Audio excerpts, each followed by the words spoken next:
मुंबईला उद्या सकाळी 8:30 वाजेपर्यंत पावसाचा रेड अलर्ट, जोरदार सरी बरसण्याचा अंदाज. ठाण्यासह रायगड आणि पालघरमध्ये मुसळधार ते अतिमुसळधार पावसाची शक्यता. पंतप्रधान नरेंद्र मोदींच्या उद्याच्या पुण्यातील सभेवर पावसाचं सावट. मुसळधार पावसामुळे सभास्थळी पाणी साचलं. अजित पवारांकडून मोदींची सभा असलेल्या SP कॉलेजच्या मैदानाची पाहणी. अक्षयच्या डोक्यात गोळी का मारली? 4 पोलीस एका आरोपीला नियंत्रित करू शकत नव्हते का?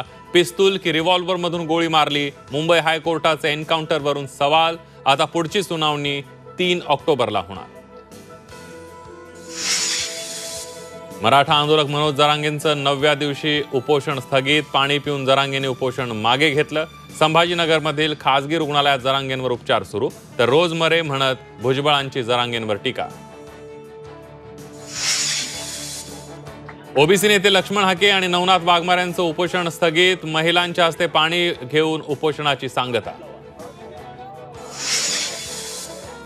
मराठा आरक्षणाबाबत विविध मागण्या होत आहेत, मात्र त्या कोर्टात टिकतील का हे पाहायला हवं. फडणवीसांचं वक्तव्य. आरक्षण देणं आणि ते कोर्टात टिकवणं आमची कमिटमेंट, फडणवीसांचं आश्वासन.